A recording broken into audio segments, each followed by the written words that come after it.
मेरा नाम शोभा है। मेरी शादी को 5 साल हो गए हैं। मेरा एक 3 साल का बेटा भी है। मैं अपनी ससुराल में बहुत खुश रहती हूँ और अपने आप को बहुत भाग्यशाली समझती हूँ कि भगवान ने मुझे इतनी अच्छी ससुराल दी।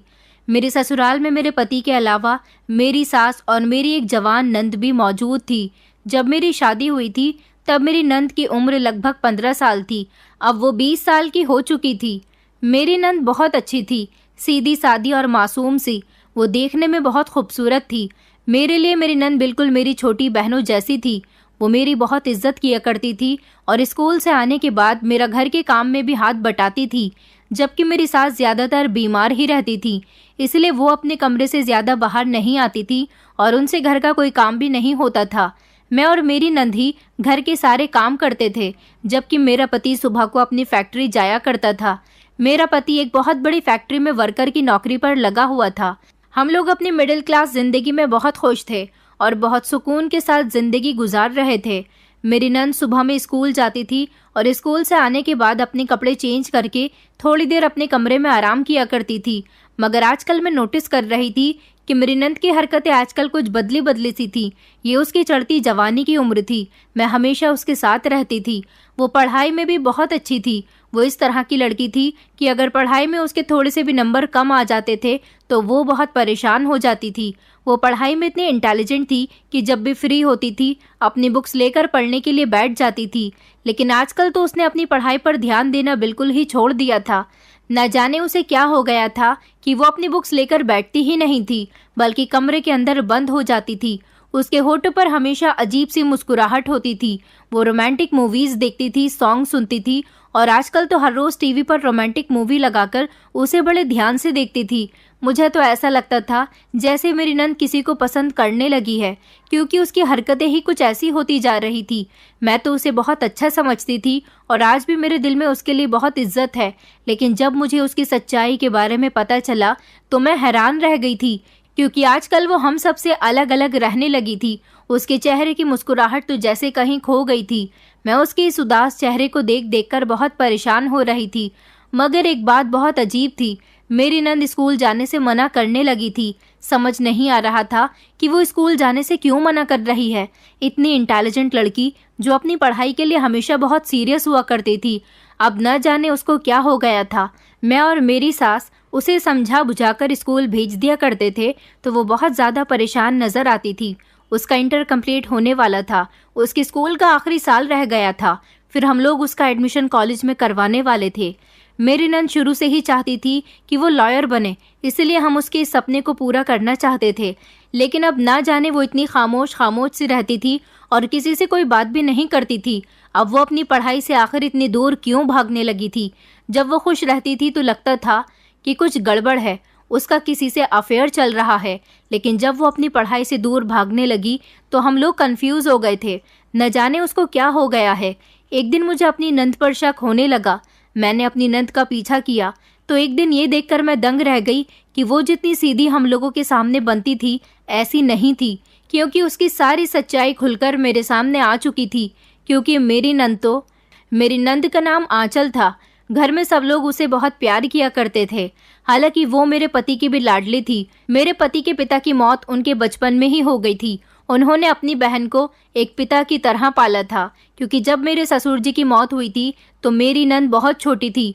मेरा पति कम उम्र से ही घर की जिम्मेदारियों में बंधकर रह गया था। मेरे ससुराल में मेरे ससुर जी के मरने के बाद इस घर के हालात बहुत ज़्यादा खराब हो गए थे। मेरे पति ने अपनी मेहनत से घर के हालात को सुधारा था। मेरी नंद बचपन से ही बहुत समझदार थी। मेरे पति ने अगर उसकी कभी घर के हालातों से मजबूर होकर उसकी ख्वाहिशों को पूरा नहीं किया तो उसने कभी अपने भाई से शिकायत नहीं की थी। मेरे पति की जिंदगी इसी तरह से गुजर रही थी। उन्होंने घर के हालात को बिल्कुल ठीक कर लिया था और फिर जब वो जवान हुए तो उनकी माँ मुझे देखने के लिए आई थी। उन्होंने मुझे देखते ही अपने बेटे के लिए पसंद कर लिया था। इस तरह मेरी अपने पति के साथ शादी हो गई। मैं अपनी ससुराल में आई तो मेरी नंद और सास मेरे घर में आने से बहुत खुश हुई थी। मेरी सास मुझे अपनी बेटी और मेरी नंद मुझे अपनी बहन समझती थी, जबकि मेरा पति मुझसे बहुत प्यार करता था। इस घर में आने के बाद मुझे कभी भी पता नहीं चला कि मैं अपनी ससुराल में नहीं, बल्कि मुझे तो ऐसा लगता था जैसे मैं अभी भी अपनी माँ और बहनों के बीच हूँ। मेरी सास जो कि अब बीमार रहने लगी थी, अपनी बीमारी की वजह से उनसे घर का कोई काम नहीं होता था। मेरी नंद बहुत अच्छी थी। वो जब भी मुझे अकेला काम करते हुए देखती थी, मेरे साथ ज़रूर काम में हाथ बटाया करती थी। हम दोनों नंद भाभी एक दूसरे से बहुत प्यार करते थे और हम दोनों ज़्यादातर एक तरह के ही कपड़े पहनते थे। शुरू से ही मुझे साड़ियाँ पहनने का ज़्यादा शौक नहीं था। मैं हमेशा से ही सूट पहनती थी, इसलिए जैसे कपड़े मैं अपने लिए खरीदती थी वैसे ही अपनी नंद के लिए भी ले लिया करती थी। मेरी नंद की चॉइस भी बहुत अच्छी थी। हम दोनों ज़्यादातर एक साथ मार्केट जाया करते थे और मार्केट से आते हुए गोलगप्पे भी खाया करते थे। हम दोनों नंद भाभी के बीच इतना प्यार था कि सब लोग हमें देखकर कहते थे कि ये दोनों नंद भाभी लगती ही नहीं है, ऐसा लगता है कि छोटी बड़ी बहनें हैं। मेरी सास भी बहुत खुश होती थी कि उनके घर की बहू इतनी अच्छी है कि उसने अपने ससुराल को हमेशा अपना मायका समझा और ससुराल के लोगों को उसने हमेशा अपने परिवार की तरह प्यार दिया। मेरी नंद की दोस्तें उससे कहती थी कभी हमारे साथ भी बैठकर अपनी अच्छी बुरी बातें शेयर कर लिया करो, मगर मेरी नंद हमेशा अपनी दोस्तों से कहती थी कि मेरी भाभी बहुत अच्छी हैं, वो मेरी भाभी नहीं बल्कि मेरी दोस्त है, मेरी बड़ी बहन है। मैं अपनी हर अच्छी बुरी बात अपनी भाभी से ही करती हूँ, जिस पर मेरी नंद के दोस्तों को बहुत बुरा लग जाता था। मेरी नंद का बिहेवियर था ही इतना खुश मिजाज कि वो अपनी बातों से सबको खुश कर दिया करती थी। फिर उसके बाद जब मुझे गुड न्यूज़ मिली तो मेरे घर में चारों तरफ खुशियां ही खुशियां फैल गई थी। मैंने 9 महीने बाद एक प्यारे से बेटे को जन्म दिया था। जब मैं प्रेग्नेंट हुई थी तो मेरी कम उम्र की नंद ने घर के सारे काम खुद ही किए थे। मैं कभी किसी काम को हाथ भी लगाती तो वो कहती कि भाभी आपकी तबीयत ठीक नहीं है, आपको ऐसी कंडीशन में काम नहीं करना चाहिए। और मेरी सास से भी वो कोई काम नहीं करवाती थी। कहती थी माँ आपकी भी तबीयत ठीक नहीं है, आप लोग बेफिक्र रहो, मैं घर के सारे काम आराम से कर लेती हूँ। हम दोनों सास बहू आंचल के लिए बहुत परेशान रहते थे। एक तो वो बेचारी अपनी पढ़ाई भी करती थी, ऊपर से घर के सारे काम भी किया करती थी। मैं हमेशा अपनी नंद से कहती थी कि तुम जिस घर में भी जाओगी उस घर को रोशन करके रख दोगी, तुम्हारे ससुराल वाले हमेशा तुमसे बहुत खुश रहेंगे। मेरी बात पर मेरी नंद कहती थी कि आप बिल्कुल सही कहती हो भाभी, आखिरकार मुझे भी तो इतनी अच्छी भाभी मिली है, इसलिए मैं अपनी भाभी की तरह ही बन गई हूँ, ताकि जिस तरह से मैं आपसे खुश हूँ इस तरह से मेरे ससुराल वाले भी मुझसे खुश रह सके। मेरी नंद की बातें मुझे बहुत पसंद आती थी। मैं जब अपने मायके जाती थी तो अपनी बड़ी बहन को परेशान देखकर मैं भी परेशान हो जाती थी, क्योंकि मेरी बहन हमेशा अपनी ससुराल में परेशान रहती थी। मेरी और मेरी बड़ी बहन की शादी साथ में हुई थी। हम दोनों की बारात एक ही दिन आई थी। मेरी बहन के ससुराल वाले तो उसे बहुत परेशान करते थे। उसकी भी 2 जवान नंदे थी और उन दोनों ने ही मेरी बहन का जीना दुश्वार किया हुआ था। जब मैं उसको अपने ससुराल वालों की और अपनी नंद के बारे में बताती तो मेरी बहन कहती थी कि तुम कितनी भाग्यशाली हो जिसे इतना अच्छा ससुराल मिला है और इतना प्यार करने वाली नंद मिली है। स्कूल से आ जाने के बाद मेरी नंद मेरे बेटे को लेकर बैठ जाती थी और फिर उसके बाद मैं घर का थोड़ा बहुत काम कर लिया करती थी। मेरे ससुराल के हालात अच्छे चल रहे थे, हमारे घर में खुशियाँ थी। मेरा पति भी मेरी इस बात से खुश रहता था कि जिस तरह से मुझसे सब लोग बहुत प्यार करते हैं, इस तरह से मैं भी सबसे बहुत प्यार करती हूँ। जिंदगी इसी तरह से गुजर रही थी। अब मेरी नंद का इंटर कंप्लीट होने वाला था, उसकी पढ़ाई का आखिरी साल चल रहा था। मेरी नंद आजकल बहुत खुश रहने लगी थी। वो हमेशा से ही खुश रहती थी, मगर आजकल मैं देख रही थी कि उसे ना जाने कैसे रोमांटिक मूवीज का शौक हो गया था। वो कभी टीवी में रोमांटिक मूवी लगा लिया करती थी तो वो कभी अपने मोबाइल में रोमांटिक मूवीज देख रही होती थी।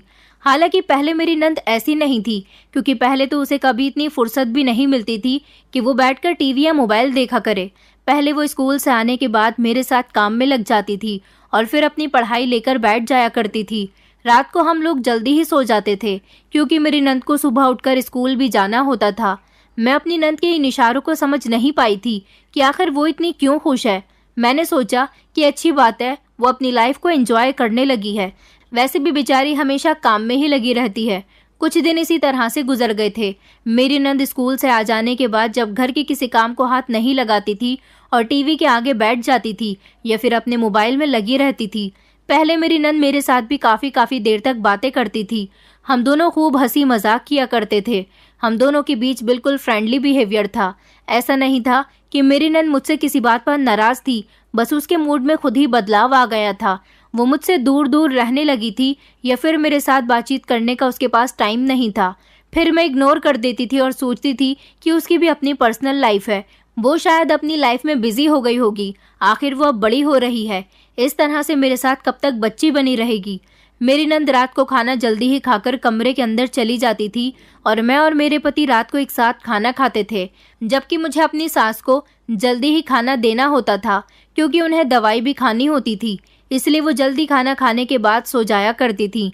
जब मेरा पति घर आता था तो हम तीनों एक साथ बैठकर खाना खाया करते थे, लेकिन आजकल मेरी नंद खाना जल्दी खाने के बाद अपने कमरे में जाने लगी थी, इसलिए मैं अपने पति का इंतजार करती रहती थी कि कब मेरा पति आए और मैं अपने पति के साथ खाना खाऊं।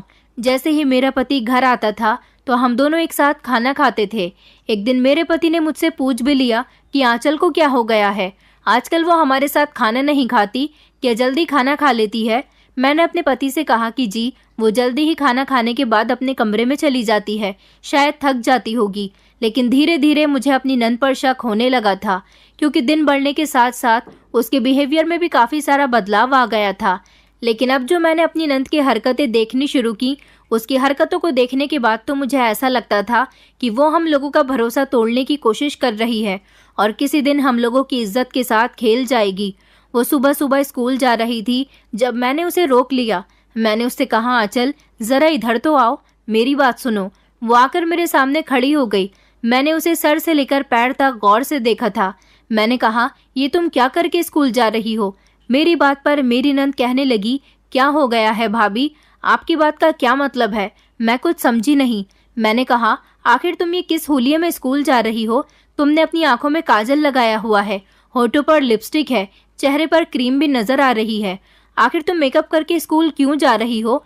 आज से पहले तो तुम कभी ऐसी हालत में स्कूल नहीं जाती थी। मेरी बात सुनकर मेरी नंद घबरा गई थी और कहने लगी कि नहीं नहीं भाभी, आपको गलत फहमी हो रही है। मैंने ना तो कोई क्रीम लगाई है और ना ही लिपस्टिक लगाई है। मेरा फेस तो वैसे भी फेयर ही है, बस मैंने आंखों में काजल ज़रूर लगाया है। मैंने कहा, नहीं नहीं, मुझे तुम्हारे चेहरे पर मेकअप साफ नज़र आ रहा है और फिर तुम झूठ भी बोलने लगी हो। मैं तो सोच भी नहीं सकती थी। मेरी बात पर वो शर्मिंदा होते हुए कहने लगी कि जी भाभी, मैंने थोड़ा सा मेकअप किया हुआ है। मैंने कहा, क्यों, क्या तुम्हारे स्कूल में पार्टी है। तो अचानक मेरी बात पर मेरी नंद कहने लगी कि जी जी भाभी, स्कूल में पार्टी है, मैं आपको बताना भूल गई थी। मैंने कहा, अच्छा चलो ठीक है, आज पार्टी है इसलिए मेकअप करके चली जाओ, मगर आगे से मत जाना क्योंकि स्कूल में मेकअप अलाउ नहीं होता। न जाने आजकल मेरी नंद के दिल में क्या चल रहा था। मैंने उसकी इन हरकतों को ज़्यादा नोटिस तो नहीं किया था, लेकिन एक दिन हम सब लोग बहुत परेशान हो गए क्योंकि मेरी नंद घर नहीं आई, जबकि उसके घर आने का टाइम हो गया था, लेकिन वो अभी तक घर नहीं आई थी। न जाने वो कहाँ चली गई थी। उसके स्कूल की छुट्टी 1:30 बजे तक हो जाती थी, लेकिन आज तो 2:30 बजने वाला था और मेरी नंद का अभी तक कुछ अता पता ही नहीं था। मेरी सास भी आंचल के बारे में कई बार पूछ चुकी थी। मैं बार बार उनको यही कह रही थी कि वो बस आती ही होगी, लेकिन मेरी सास कह रही थी कि आज तक तो उसे कभी देर नहीं हुई, तो आज कैसे देर हो गई। देखो, अगर वो आधे घंटे तक भी नहीं आती है तो फिर तुम उसके भाई को कॉल करके घर बुला लेना। मैंने अपनी सास को तसल्ली दी थी कि वो घर आ जाएगी, आप परेशान मत हो। वैसे भी मेरी सास बीमार थी, मैं उन्हें किसी तरह की परेशानी नहीं देना चाहती थी। मेरी कुछ समझ में नहीं आ रहा था कि मैं क्या करूं। मैं अपने पति को ये बात नहीं बताना चाहती थी क्योंकि मेरा पति परेशान हो जाता। मैंने सोचा था कि मैं ये बात अपने पति से छुपा लेती हूँ और अपने बेटे को गोद में लेकर मैं अपनी नंद को तलाश करने के लिए घर से निकल गई थी। मैंने सोचा कि मैं उसके स्कूल जाकर देखती हूँ कि वो वहाँ पर है या नहीं। अपनी सास को तो मैं उनके कमरे में तसल्ली से भेज चुकी थी, उनसे कहा था कि वो थोड़ी ही देर में आ जाएगी, मगर वो तो अभी तक नहीं आई थी। मैं जानती थी कि मेरी सास अभी भी अपनी बेटी के लिए परेशान हो रही होंगी। मैं जल्दी से रिक्शा में बैठकर अपनी नंद के स्कूल चली गई थी। वहाँ जाने के बाद मैंने देखा कि स्कूल की छुट्टी तो हो चुकी थी और सारी ही लड़कियाँ अपने अपने घर जा चुकी थी। मैंने वहाँ की सिक्योरिटी गार्ड से पूछा, क्या स्कूल की छुट्टी हो गई है। तो वो कहने लगा कि स्कूल की छुट्टी हुए तो 1 घंटे से ज़्यादा हो गया है और सारी ही लड़कियां स्कूल से जा चुकी हैं। अब सिर्फ स्कूल के अंदर स्कूल की थोड़ी सी टीचर्स बाकी रह गई हैं और वो भी थोड़ी देर के बाद अपने घर चली जाएंगी। मैं परेशान हो गई थी और फिर मेरे दिमाग में आया कि कहीं मेरी नंद अपनी दोस्तों के साथ तो नहीं चली गई। शायद वो उनके घर चली गई होगी। मुझे अपनी नंद के कुछ दोस्तों के घर के एड्रेस के बारे में पता था, क्योंकि वो मुझे किसी काम के लिए अपनी 1-2 दोस्तों के घर लेकर जा चुकी थी। इसलिए मैं उसके दोस्तों के घर भी चली गई। एक एक करके मैं अपनी नंद की सारी दोस्तों के पास चली गई थी और सबके घर से ही मुझे अपनी नंद के बारे में कुछ भी पता नहीं चला था। मेरी नंद की एक दोस्त और रह गई थी। मैं जब उसके घर गई तो उसके घर से मुझे एक बात पता चली थी। मेरी नंद की दोस्त ने मुझे बताया था कि आंचल की आजकल किसी लड़के से बातचीत हो रही है। मैंने चौंकते हुए उससे कहा, अच्छा, वो लड़का कौन है और कहाँ रहता है? उसने कहा कि जिस लड़की से वो बातचीत करती है वो बहुत ज़्यादा हैंडसम है। मैंने कहा, मैंने तुमसे जो पूछा है मुझे उसका जवाब दो। मैंने तुमसे कब पूछा कि वो हैंडसम है या नहीं? वो लड़का कौन है और कहाँ रहता है? मुझे उसके बारे में बताओ, क्योंकि आंचल अभी तक घर नहीं पहुंची है। न जाने वो कहाँ चली गई। तो उसके दोस्त ने कहा कि मैं उस लड़की के बारे में कुछ नहीं जानती, बस मुझे इतना पता है कि उस लड़की का नाम श्लोक है। अपनी नंद की दोस्त की बात सुनकर मैं परेशान हो गई थी और फिर तंग आकर मैं घर आ गई, क्योंकि गर्मी बहुत तेज हो रही थी और मैं अपने छोटे से बेटे को लेकर घर से निकली हुई थी। मैं जैसे ही अपने घर पहुंची तो ये देखकर दंग रह गई कि घर पर मेरा पति भी आ चुका था। मुझे घर में ना देखकर वो परेशान हो गए थे। उन्होंने अपनी माँ से पूछा था कि मैं कहाँ पर हूँ। ये बात तो मेरी सास भी नहीं जानती थी कि मैं आंचल को ढूंढने के लिए घर से निकल चुकी थी। मैं अपने पति से अब ये बात नहीं छुपा सकती थी, इसलिए मैंने उनको बता दिया कि मैं आंचल को ढूंढने के लिए घर से गई हुई थी। आंचल अभी तक घर नहीं आई है। मेरे पति ये बात सुनकर परेशान हो गए और कहने लगे कि तुमने मुझे इस बारे में अभी तक क्यों नहीं बताया? मैंने कहा, मैं उसको उसकी सारी फ्रेंड्स के घर तलाश करके आ गई हूँ और उसके स्कूल भी देख कर आई हूँ, वो कहीं पर भी नहीं है। मेरा पति कहने लगा कि मैं पुलिस में रिपोर्ट लिखवाने के लिए जा रहा हूँ। मेरा पति अभी दरवाजे तक ही पहुंचा था कि अचानक मेरी नंद आ गई। जल्दी से घबराकर मैं उसके पास गई और कहने लगी कि आखिर तुम कहाँ से आ रही हो? तुम जानती हो कि हम तुम्हारे लिए कितना परेशान हो गए थे। मैंने देखा था कि मेरी नंद के चेहरे का रंग उड़ा हुआ था। ऐसा लग रहा था कि वो हमसे कुछ छुपाने की कोशिश कर रही है। मेरी नंद बिल्कुल खामोश थी, कुछ बोल ही नहीं रही थी। फिर मेरे पति ने भी उससे बार बार कहा कि बताओ तुम कहाँ गई थी। थोड़ी देर के बाद मेरी नंद ने मुझे बताया कि भैया भाभी, आप मेरे लिए परेशान न हो, मैं बिल्कुल ठीक हूँ। मैं जब स्कूल से घर वापस आ रही थी तब मुझे रास्ते में एक मासूम बच्ची रोती हुई मिली थी। वो बाजार वाले रास्ते की तरफ खड़ी हुई रो रही थी। शायद वो गुम हो गई थी, इसलिए मैं उसके पास खड़ी रही, क्योंकि वो एक मासूम बच्ची थी। मैं नहीं चाहती थी कि कोई उसके गुम होने का फायदा उठाए और उसके साथ कुछ गलत करे, इसलिए मैं उसके साथ मिलकर उसकी माँ को बाजार में ही तलाश कर रही थी। जब मुझे थोड़ी देर के बाद उसकी माँ मिल गई तो मैंने उस बच्ची को उसकी माँ के हवाले कर दिया और फिर मैं फौरन ही घर आ गई। मैं जानती हूँ कि आप लोग मेरे लिए परेशान हो रहे होंगे, मगर मैं उस मासूम बच्ची को ऐसे तो भटकता हुआ और रोता हुआ नहीं छोड़ सकती थी। मेरा पति कहने लगा, अच्छा ठीक है, तुमने उस बच्ची की मदद की, लेकिन तुम्हें हमारे बारे में भी तो सोचना चाहिए था। हम कितना परेशान हो गए थे। मेरी नंद कहने लगी, सॉरी भैया भाभी, आगे से मैं ऐसा कभी नहीं करूंगी। मेरी नंद की बात पर हम लोग बेफिक्र हो गए थे। मेरी नंद बिल्कुल ठीक ठाक थी। वो दिन तो जैसे तैसे गुजर गया था, मगर अगले दिन मेरी नंद ने जो कहा उसे सुनकर मेरे होश उड़ गए थे। मेरी नंद सुबह देर से उठी और उठने के बाद नहा धोकर उसने नाश्ता किया और अच्छी तरह से तैयार हो गई। मैंने अपनी नंद से कहा कि आज तुम स्कूल नहीं गई, तुमने आज स्कूल जाने का सारा टाइम निकाल दिया। क्या तुम्हारी तबीयत ठीक नहीं है या फिर कोई और बात है? मेरी नंद कहने लगी, भाभी मैं अब स्कूल नहीं जाऊंगी, क्योंकि अब मुझे आगे नहीं पढ़ना है। उसकी बात सुनकर मैं चौंक गई थी और मैंने कहा था कि तुम पागल तो नहीं हो गई हो? तुम तो एक लॉयर बनना चाहती थी और वैसे भी अब तुम्हारा इंटर कंप्लीट होने वाला है। उसके बाद हम तुम्हारा एडमिशन अच्छे कॉलेज में करवाएंगे। मेरी नंद कहने लगी, अब मैं ही कह रही हूँ कि मुझे लॉयर नहीं बनना और ना ही मुझे आगे पढ़ाई करनी है। अपनी नंद की बात पर मैंने उससे कहा था कि आखिर क्या बात है जो तुम्हें पढ़ाई नहीं करनी।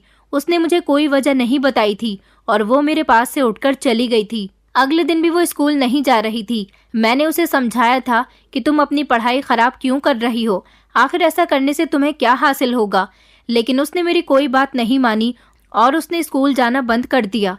मेरी समझ नहीं आ रहा था कि मेरी नंद आखिर चाहती क्या है। ये बात अभी मेरी सास और मेरा पति नहीं जानता था, क्योंकि जब तक मेरी नंद के स्कूल का टाइम होता था वो अपने कमरे में बंद रहती थी। न जाने उसे क्या हो गया था।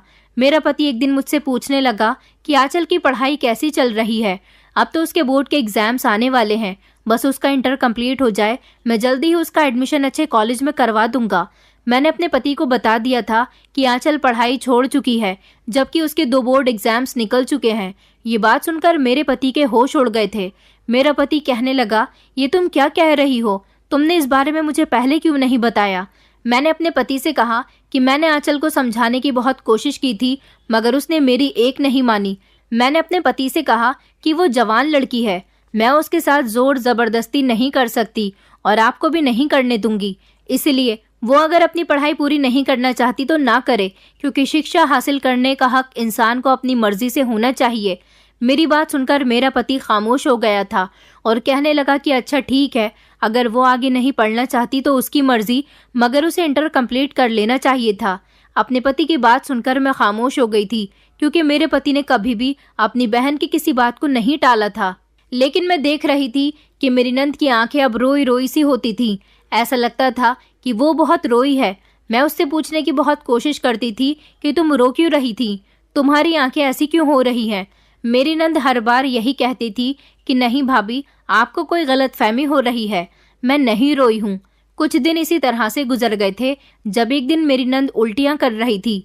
मैं अपनी नंद को देखकर बहुत घबरा गई, क्योंकि उसकी अचानक से बहुत तबीयत खराब हो गई थी।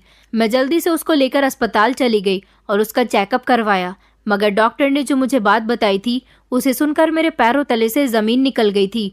डॉक्टर ने मुझे बताया था कि मेरी नंद प्रेग्नेंट है। मैं तो सोच में पड़ गई थी कि आखिर वो सीधी सादी मासूम सी दिखने वाली लड़की हमारी इज्जत के साथ खिलवाड़ कर चुकी है। घर आने के बाद मैंने आंचल को अपने कमरे में बंद कर लिया और उससे पूछा कि तुम ये सब क्या करती फिर रही हो, तुम इतनी हद तक गिर सकती हो। मैं नहीं जानती थी, मुझे पता था कि तुम्हारा किसी लड़की के साथ अफेयर चल रहा है। मैं ये बात खामोशी से बर्दाश्त करती रही थी, मगर मुझे क्या पता था कि एक दिन तुम उसके बच्चे की माँ भी बन जाओगी। मेरी बात सुनकर मेरी नंद शर्मिंदा हो रही थी और कहने लगी कि भाभी, मुझे मेरे हाल पर छोड़ दो, मैं आपसे कोई बातचीत नहीं करना चाहती। मुझे बड़ी हैरानी हुई थी कि हमेशा मेरी इज्जत करने वाली मेरी नंद आज मुझसे कैसे आंखें चुरा रही थी। उसने मुझे कुछ भी नहीं बताया था, मगर मैं अपना सर पकड़कर बैठ गई थी कि अगर ये बात मेरे पति और मेरी सास को पता चल गई तो ना जाने क्या होगा। मैं सोच रही थी कि ये बात मुझे अपने पति को बता देनी चाहिए, क्योंकि अगर इतनी बड़ी बात उन्हें कहीं और से पता चली तो वो मेरा गला दबा देंगे, क्योंकि वो अच्छी तरह से ये बात जानते हैं कि मैं अपनी नंद की शुरू से ही बहुत क्लोज रही हूँ और उसकी हर बात को अच्छी तरह से जानती हूँ। मुझे अफसोस हो रहा था कि जिस दिन मुझे उस लड़के श्लोक के बारे में उसके दोस्त ने बताया था, मुझे तभी से ही अपनी नंद पर नजर रखनी चाहिए थी। मगर वो तो जिस दिन घर देर से आई थी उस दिन से घर से बाहर निकली ही नहीं थी, यहाँ तक कि उसने स्कूल तक जाना बंद कर दिया था। मेरी तो कुछ समझ नहीं आ रहा था कि मैं क्या करूं। मैं बार बार अपनी नंद से पूछ रही थी कि बताओ ये बच्चा किसका है, क्या तुम उस लड़के से शादी करना चाहती हो जिससे प्यार करती हो? तो मैं जैसे तैसे तुम्हारी उसके साथ शादी करवा देती हूँ, ताकि बच्चे वाली बात दबी की दबी रह जाए। मगर मेरी नंद तो मेरे साथ ऐसे बिहेव करती थी जैसे मैं उसके लिए कोई अनजान हूँ। वो मेरी किसी बात का ना तो कोई जवाब देती थी और ना ही मेरी बात सुनकर कोई रिएक्ट करती थी, बस खामोश बैठी रहती थी। ऐसा लगता था जैसे वो डिप्रेशन का शिकार हो रही है। अगले दिन मैंने देखा कि मेरी नंद खामोशी से दुपट्टा ओढ़कर उससे अपना मुंह छुपा रही थी और घर से निकल रही थी, क्योंकि शाम का टाइम था और मैं अपने बेटे को कमरे में सुला रही थी। मेरी सास भी अपने कमरे में थी। मेरी नंद को जब कोई दिखाई नहीं दिया तो वो खामोशी से घर से निकल गई। मैं भी ये देखने के लिए कि आखिर वो कहाँ जा रही है उसके पीछे पीछे चली गई। मैं समझ गई थी कि जरूर वो श्लोक नाम के लड़के से ही मिलने के लिए जा रही होगी, क्योंकि उसके दोस्त ने बताया था कि वो उसको कई बार उससे बातचीत करते हुए देख चुकी है। इसका मतलब कि ये दोनों गर्लफ्रेंड बॉयफ्रेंड होंगे। मगर जिस जगह पर मेरी नंद जाकर रुकी थी और वो जिस इंसान से मिलने गई थी, वहां पहुंचते ही मेरे होश उड़ गए थे, क्योंकि मेरी नंद कहीं और नहीं बल्कि अपने स्कूल आई थी। वो स्कूल के अंदर चली गई और वहां प्रिंसिपल रूम में गई। मेरी नंद का स्कूल भले ही गर्ल्स कॉलेज था, लेकिन यहाँ के प्रिंसिपल एक मर्द थे जिनकी उम्र लगभग 40 साल थी। मेरी नंद जैसे ही इस प्रिंसिपल के ऑफिस में गई, मैं ऑफिस के दरवाजे के बाहर ही खड़ी हो गई थी। शायद उसे पता था कि इस समय स्कूल का प्रिंसिपल ऑफिस में ही होता है। उसने जाते ही रोना शुरू कर दिया और प्रिंसिपल से कहने लगी कि आपने मेरे साथ बहुत गलत किया, भगवान आपको कभी माफ नहीं करेगा। आपको नहीं पता कि मैं आपकी वजह से कितनी बड़ी तकलीफ से गुजर रही हूँ। मैं आपके बच्चे की माँ बन गई हूँ। अपनी नंद की बात सुनकर मेरे होश उड़ गए थे कि आखिर उसके साथ ये सब करने वाला कोई और नहीं, प्रिंसिपल है। प्रिंसिपल कहने लगा कि तुम यहाँ से जा सकती हो। मैं तुम्हें अपना जवाब पहले ही दे चुका हूँ। मैं भले ही तुमसे प्यार करता था, मगर मैं नहीं जानता था कि तुम इतनी जल्दी प्रेग्नेंट हो जाओगी। तुम्हारे लिए बेहतर यही होगा कि तुम यहाँ से चली जाओ, वरना मैं तुम्हें धक्के मारकर यहाँ से निकाल दूंगा और आज के बाद मेरे स्कूल में आने की ज़रूरत नहीं है। मेरी नंद फूट फूट कर रो रही थी। मेरी नंद कह रही थी कि तुमने मुझे प्यार की बहुत बड़ी सज़ा दी है। मैं नहीं जानती थी कि प्यार करने वाले धोखा भी देते हैं। अपनी नंद की बात सुनकर मैं चौंक गई थी। आखिर वो कौन से प्यार की बात कर रही थी? क्या वो प्रिंसिपल से प्यार करती थी? अब मेरी समझ आ गया था कि ये दोनों एक दूसरे से प्यार करते थे। तभी इन दोनों के बीच बात इतनी बढ़ गई कि मेरी नंद मातक बन गई है। मुझे अपनी नंद पर गुस्सा आ रहा था कि वो इतनी समझदार और सुलझी हुई सीधी सादी लड़की प्यार के जाल में कैसे फंस सकती है, और फिर उसे प्रिंसिपल और अपनी उम्र में कोई फर्क क्यों नजर नहीं आया। जिस लड़के के बारे में मुझे उसके दोस्त ने बताया था, ये वो नहीं था, क्योंकि प्रिंसिपल तो एक उम्रदार आदमी था, जबकि वो किसी लड़के की बात कर रही थी। मेरी नंद बहुत गलत कर चुकी थी और मैं खामोशी से वहां से निकल आई थी। और मेरे आने के थोड़ी ही देर बाद मेरी नंद भी रोती हुई घर वापस आ गई थी। अब मैं अपनी नंद की सारी सच्चाई जान चुकी थी। मैं अपनी नंद के कमरे में गई और उससे कहने लगी कि मुझे तुम्हारी सच्चाई पता चल गई है आंचल। अब तुम खामोश नहीं रह सकती। तुम्हें मेरे सवालों का जवाब देना ही होगा। ये सब क्या हो रहा है? तुम इतनी कम उम्र में प्रिंसिपल के बच्चे की माँ कैसे बन सकती हो? क्या तुम उससे प्यार करती थी? मेरी बात सुनकर आंचल शॉक्ड रह गई थी, क्योंकि वो सोच रही थी कि मुझे उसकी सच्चाई कैसे पता चल गई। जब मैंने उसे बताया कि आज मैं तुम्हारे पीछे पीछे गई थी, तुम्हारी और प्रिंसिपल के बीच होने वाली सारी बात मैं सुन चुकी हूँ। मेरी बात सुनकर आंचल रोने लगी थी और कहने लगी, भाभी, मैं नहीं जानती थी कि मुझसे इतनी बड़ी गलती हो जाएगी। मैं प्रिंसिपल के प्यार के जाल में फंस गई थी। मैं जानती हूँ कि वो मेरी उम्र से कई ज्यादा बड़े हैं, मगर प्यार तो किसी से भी कभी भी हो सकता है। प्रिंसिपल जब स्कूल में आते थे तो मेरी बहुत तारीफ किया करते थे, और जब वो मेरी तारीफ करते थे तो मुझे ऐसा लगता था जैसे उन्हें मेरी फिक्र है, क्योंकि वो मेरी क्लास की सारी लड़कियों में सबसे ज़्यादा टैलेंटेड मुझे कहा करते थे। और कभी कभी तो मुझे अपने ऑफिस में बुलाने के बाद मुझसे इतने प्यार से बात किया करते थे कि मैं उनसे बात करने के लिए बेचैन रहती थी। मैं मन ही मन में उनको चाहने लगी थी। न जाने क्यों मुझे अपने ही कॉलेज के प्रिंसिपल से प्यार हो गया, और एक दिन मैंने प्रिंसिपल को अपने दिल की बात बता दी थी। मैं हमेशा उनकी यादों में खोई रहती थी। मेरे पास प्रिंसिपल का नंबर था। मैं मैसेज से उनसे बात किया करती थी और उनकी याद में हमेशा गाने गुनगुनाती रहती थी, रोमांटिक मूवीज देखती थी। मुझ पर प्यार का भूत सवार हो चुका था। प्रिंसिपल सर ने मेरा प्रपोजल एक्सेप्ट कर लिया था और फिर उन्होंने एक दिन मुझे अपने केबिन में बुलाया। मैं उनके साथ उनके केबिन में थी। वो मेरे करीब आने लगे और फिर हम दोनों से वो गलती हो गई जो हमें नहीं करनी चाहिए थी। उस दिन ही मुझे घर आने में बहुत देर हो गई थी, क्योंकि मैं प्रिंसिपल के साथ उनके ऑफिस में मौजूद थी। मगर मुझे अपनी गलती का एहसास हुआ था कि मैंने प्रिंसिपल को पसंद करके बहुत बड़ी गलती की है। हम दोनों भावनाओं में खो चुके थे और प्रिंसिपल ने मेरी मासूमियत का फ़ायदा उठाते हुए मेरी मोहब्बत को नहीं समझा और मेरी इज्जत के साथ खेल गए। घर आने के बाद मैंने प्रिंसिपल को बहुत कॉल्स की, मगर उन्होंने मेरी कॉल्स रिसीव नहीं की। मैं बहुत परेशान रहने लगी थी जब एक दिन प्रिंसिपल सर का मेरे पास मैसेज आया। उन्होंने कहा कि तुम अब मेरे काम की नहीं रही हो। मैं तुम्हें इस्तेमाल कर चुका हूँ, मुझे माफ़ कर देना।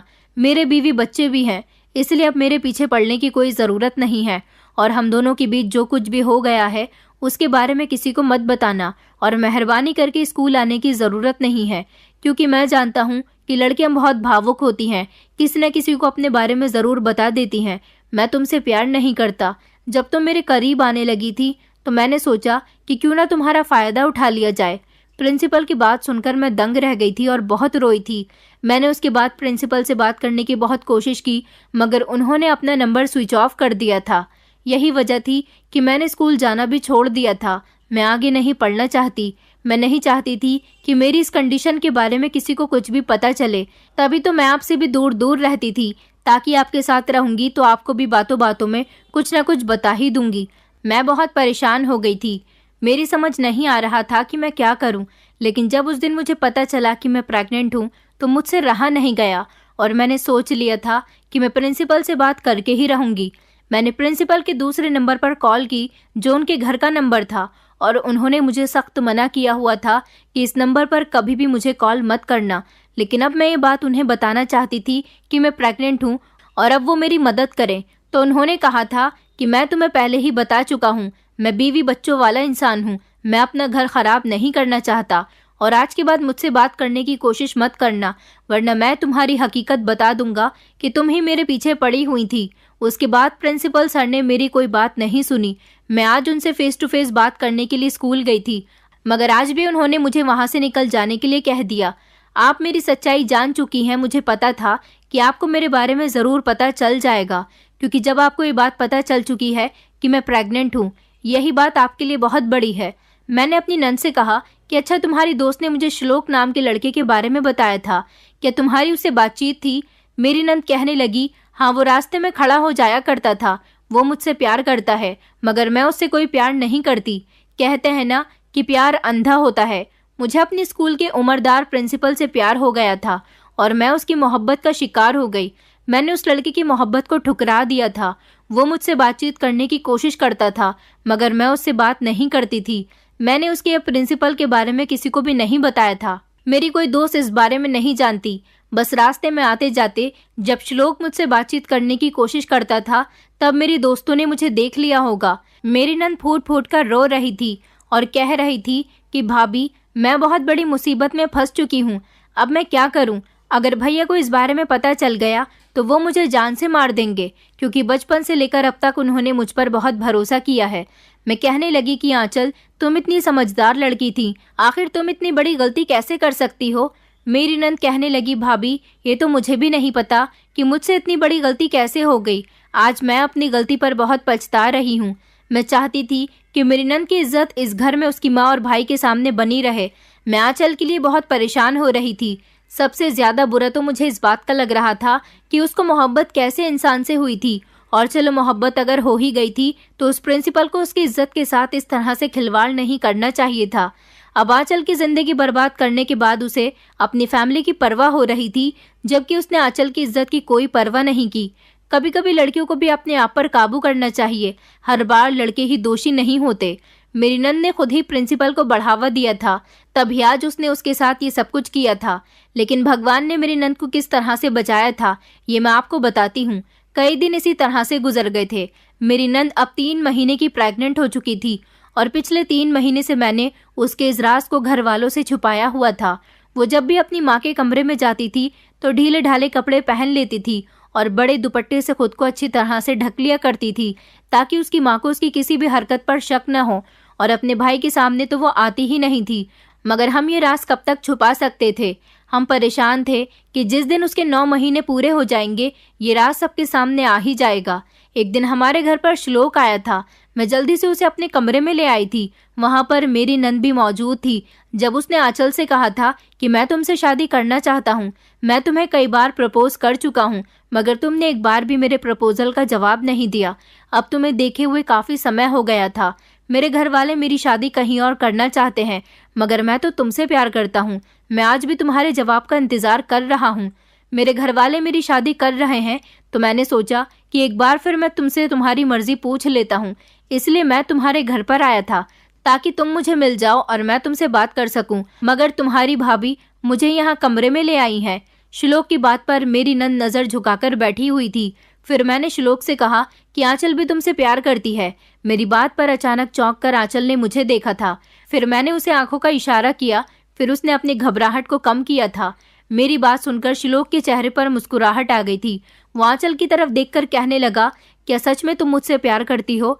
आंचल ने अभी कोई रिएक्ट नहीं किया था। जब मैंने आंचल की प्रेगनेंसी के बारे में उसे बता दिया और कहा कि ये बच्चा उसके स्कूल के प्रिंसिपल का है, इसके बाद मैंने श्लोक को आंचल की पूरी कहानी बता दी थी। तुम जानते हो ना कि हम गरीब लोग हैं, उन लोगों के खिलाफ कुछ नहीं कर सकते। ऐसी हालत में आंचल को कोई नहीं अपनाएगा। तुम्हारे सामने सारी सच्चाई है। क्या तुम अभी भी आंचल को एक्सेप्ट करोगे? मेरी बात सुनकर पहले तो काफी देर तक श्लोक गहरी सोच में पड़ गया था। फिर थोड़ी देर के बाद उसने जो कहा उसे सुनकर हम दोनों के ही होश उड़ गए थे। श्लोक मेरी नंद से सच्ची मोहब्बत करता था, इसलिए उसने कहा था कि मैं आंचल को एक्सेप्ट करने के लिए तैयार हूँ और उसके आरोपी को भी सजा दिलवाना चाहता हूँ। उसकी बात सुनकर हम दोनों बहुत खुश हुए थे। एक श्लोक था जो आंचल से इतनी मोहब्बत करता था कि उसके बारे में सब कुछ जानकर भी उसने आंचल को एक्सेप्ट कर लिया था और उसने अपने घर वालों को हमारे घर रिश्ता लेकर भेज दिया था। वैसे भी श्लोक का उसकी माँ के अलावा कोई भी नहीं था। इस तरह इज्जत के साथ मेरी नंद की शादी हो गई थी, क्योंकि श्लोक के अंदर कोई कमी नहीं थी और मेरे पति को मैंने बता दिया था कि ये दोनों एक दूसरे को पसंद करते हैं।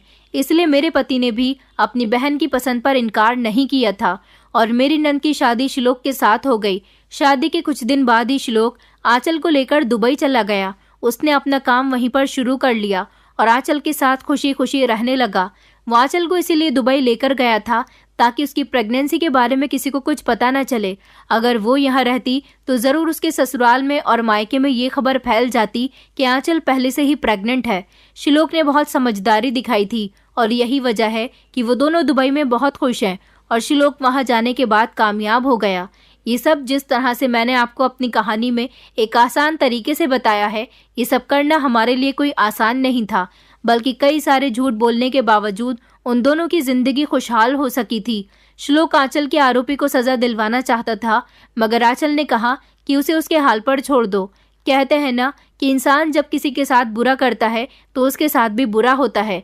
कुछ समय के बाद स्कूल के प्रिंसिपल के स्कूल में एक दिन भीषण आग लग गई थी, जिसमें कई सारी लड़कियां जलकर राख हो गईं। प्रिंसिपल तो बच गया था, लेकिन वो पूरी तरह से बर्बाद हो चुका था, क्योंकि उसका जो कुछ भी था वही स्कूल था। स्कूल में जब आग लगी थी तो उसके बाद वहां की सारी लड़कियों ने स्कूल जाना छोड़ दिया। स्कूल का प्रिंसिपल आज खाली हाथ बैठा हुआ है। शायद उसके किए की सजा उसको मिल गई थी। भगवान ने श्लोक और आंचल की अपनी कोई औलाद उनको नहीं दी। जो बच्चा पहले ही आंचल के पेट में था, वही बच्चा आज दुनिया में उनके साथ है और वो दोनों अपने बच्चे के साथ बहुत खुश हैं। इस तरह मेरी नंद आंचल आज भी सब लोगों की नज़र में बहुत अच्छी है और मैं भी अपने ससुराल में बहुत खुश हूँ। आज इस बात को 8 साल गुजर चुके हैं। मेरी सास तो इस दुनिया में नहीं है, लेकिन मैं अब 3 बच्चों की माँ हूँ और अपने परिवार में बहुत खुश हूँ। दोस्तों, उम्मीद करती हूँ आपको हमारी कहानी पसंद आई होगी। कहानी पसंद आई है तो वीडियो को लाइक करें, चैनल पर नए हैं तो चैनल को सब्सक्राइब करें और हाँ, नोटिफिकेशन बेल को ज़रूर दबाएं ताकि अगली अपडेट सबसे पहले आपको मिले।